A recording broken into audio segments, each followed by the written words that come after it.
students going to facilities, it also changes in terms of power relations, in that it shows disabled people also as agent beings. Absolutely.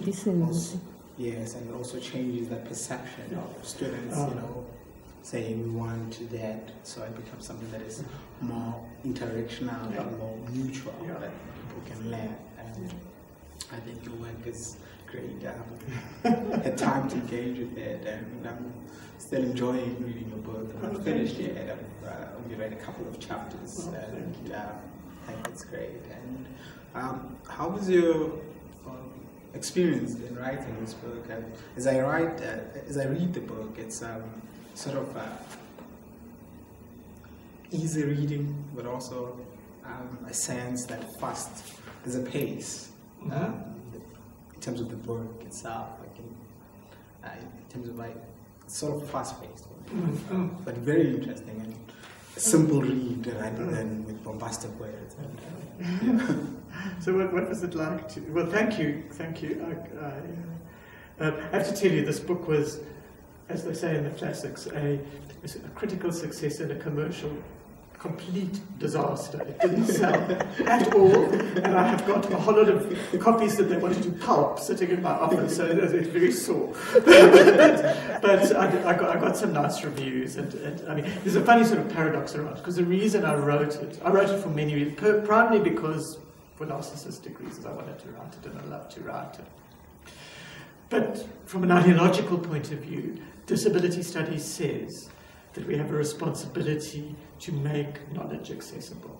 So every single one of the chapters in that book has got a disability studies principle behind it. And I hope people who know a lot about disability studies know that, but I hope that most people won't even know that they're getting that. You don't have to think, oh, this is about this, but they're getting, so there's quite a strong, actually, academic thing in every chapter, and I hope that, some of it's funny and all of those. So, about fast, I wrote it incredibly quickly. I wrote it basically in 6 weeks. But I write in my head. So I went around for ages with this book in my head. But then it came out really fast. I loved it. It felt like I'm being paid to do this. I cried a huge amount when it was like this weird sort of therapy. I've been in psychotherapy, but it felt quite profound for me, and it certainly, I loved it. But it was also very hard, but it felt like something, it was sort of a gift that I was able to work things out in that way for myself. And it has changed. I wrote it, it was published, it was old news when it came out in 2010, it's certainly old news now in 2015. So I wrote it in 2009, it's a long, sort of 6 years ago, not that long, but it did change something internally for me. And what made me think about the transformative power of other writing or storytelling, which is something again which is very important in disability studies, about narrative and talking and witness and saying and showing and so on. And it was an amazing. I loved it. And it's an interesting thing because I'm also in a very privileged position where I have shown in terms of my academic career that I can publish things quite conventional. Well, I can get into conventional journals, so I can do what we're expected to do. In terms of sort of criteria for does this count as an academic output? Of course, it's in a grey area. I have no doubt in my mind that I've done a lot of books and I've published a lot. I still think it's the best thing I've ever done. It's the most academic thing I've ever done.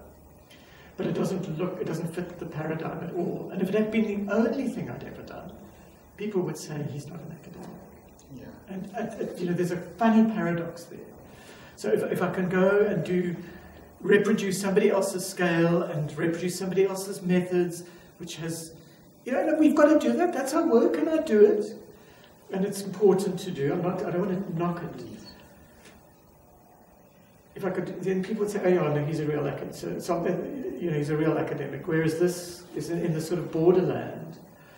But I feel it's the best thing I've ever done academically. But you know, but I'm in the lucky position where if people think it isn't, there's other stuff, and say, "Well, I can play the game." but you know, I think for younger academics like you,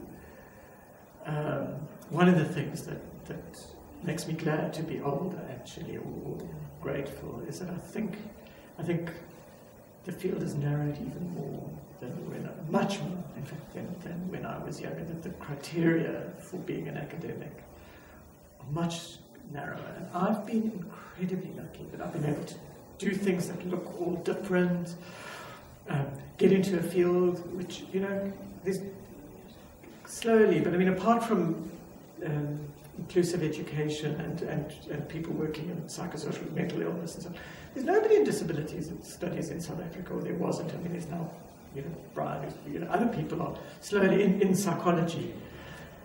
And nobody, you know, nobody ever said to me, "Oh, you're not allowed to do that. That's not really in your scope of practice or in your discipline." And it's unlucky. I'm glad, and I think even in your likeness, you got to really contribute and make a difference in terms of setting up ground, you know, in the country in terms of disability studies. And I really enjoyed this interview, so we'll continue reading this book. And thank you. Yeah, it was great. Can I ask a question, maybe even offer a comment? Yeah. Leslie, your work is very, very intriguing, and I've read quite a bit of your work, and perhaps even in the older era, psychopathology, culture, transcultural issues, But I think speaking to you or listening to you talk as well in person, one cannot resist being awed by the fact that you think very organically. You're an organic thinker, and you're somebody as well that resists being confined by boundaries. And you're a clinical psychologist. I'm a clinical psychologist myself, and I always enjoy seeing people that think outside the box, and it is something that through this conversation it's becoming even more alive. Oh, do you want me to sit over there? Yeah, it's becoming even more alive, and you talk about that book as probably having been an epic catastrophe. I think that's a very relative